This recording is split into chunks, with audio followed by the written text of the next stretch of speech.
Hai teman-teman, kali ini kita akan masuk pada pembahasan selanjutnya, masih di bab tentang gerak ya.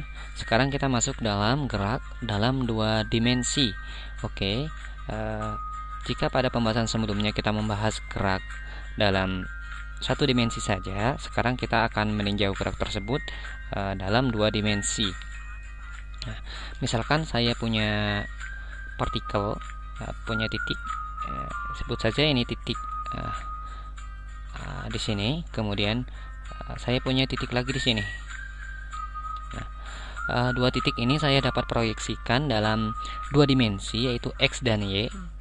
Saya proyeksikan saja dalam x dan y, ya. Oke, untuk x-nya. Nah, seperti itu. Ini x, ini y.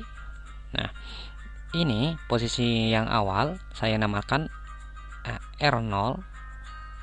Nah, kemudian yang kedua saya namakan R.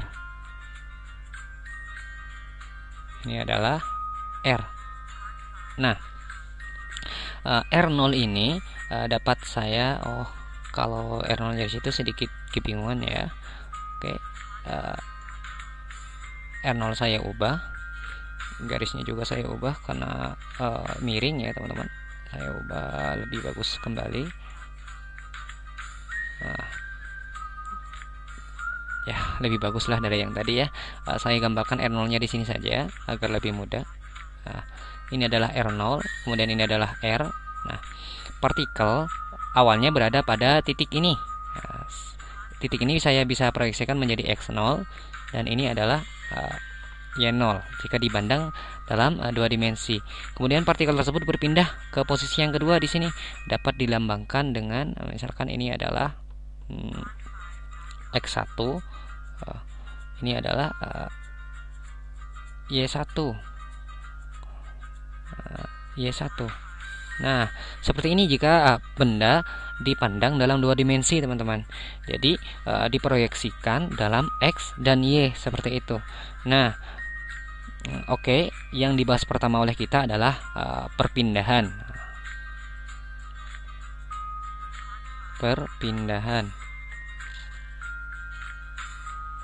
Bagaimana perpindahan jika kita tinjau secara dua dimensi?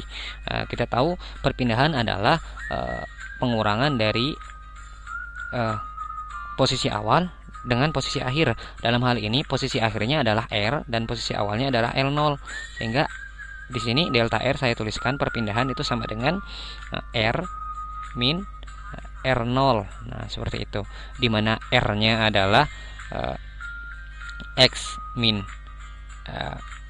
X0 dalam arah, atau saya tuliskan X min X0 untuk agar tidak bingung, langsung gini saja kita masukkan R dan R0 nya satu persatu terlebih dahulu.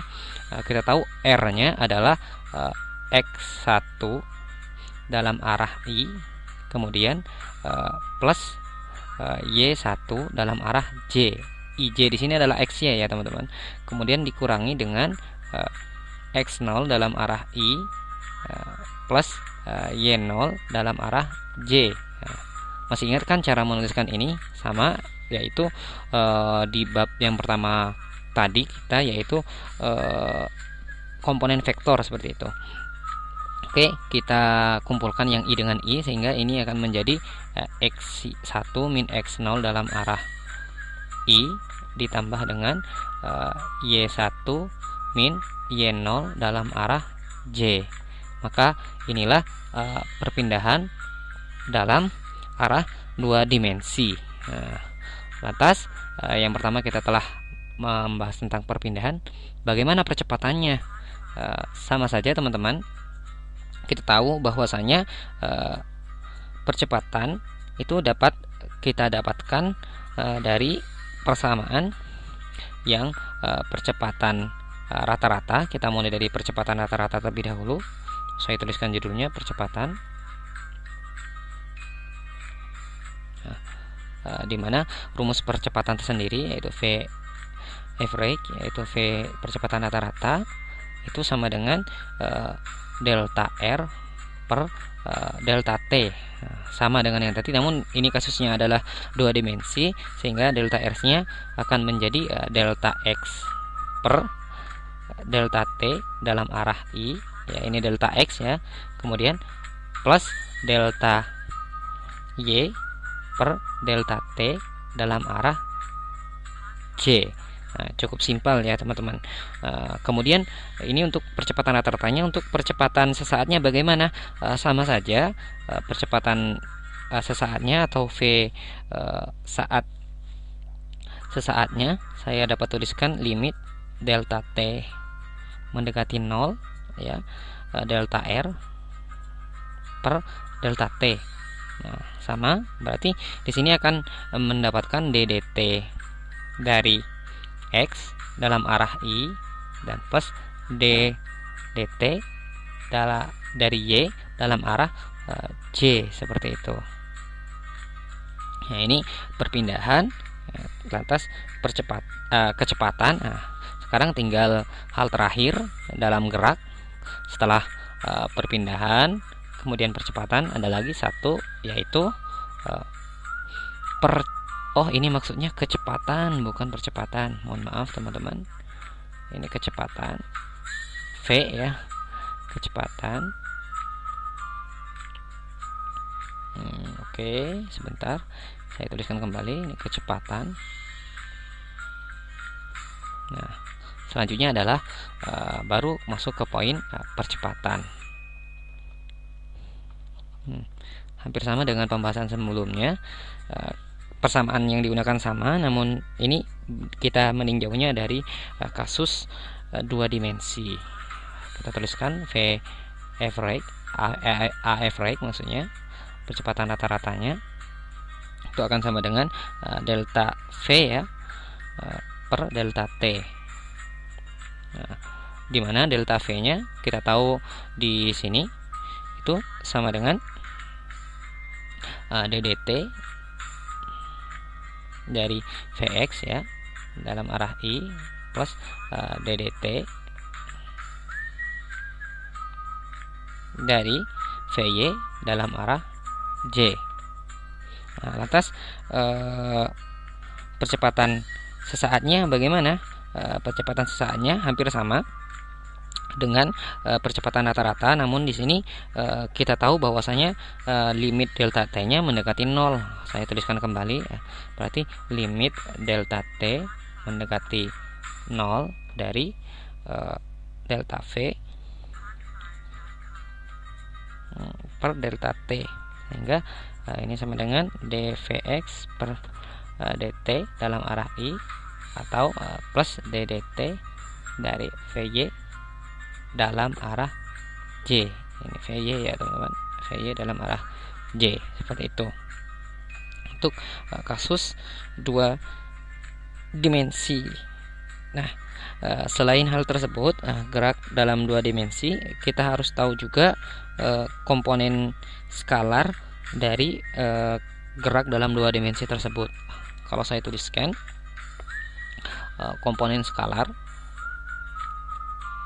oke sebentar, untuk komponen skalarnya, komponen skalar.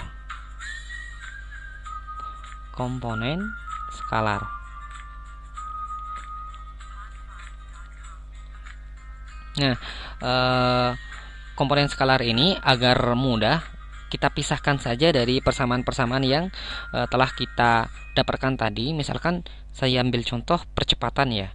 Berarti percepatan tersebut memiliki 2 percepatan, yaitu yang pertama dalam arah X. Nah, percepatannya dapat kita tahu dalam arah X-nya itu yaitu ddt dari Vx, seperti itu.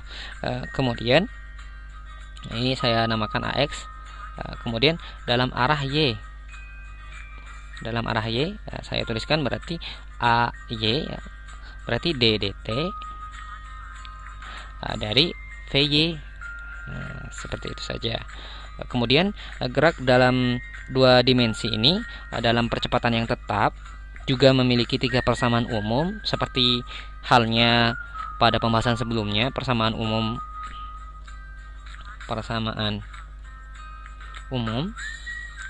untuk persamaan umum untuk percepatan konstan.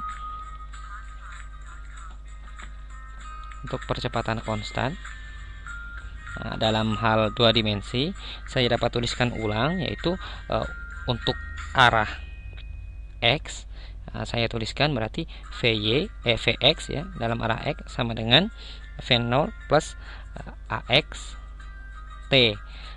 Kemudian X nya yaitu X0 plus V0 X T, V0 xt plus setengah AX T kuadrat. Kemudian Vx kuadratnya sama dengan V0 kuadrat plus 2ax ya, X min X0. Kemudian dalam arah y-nya tinggal kita ubah menjadi Vy sama dengan V0 plus AYT.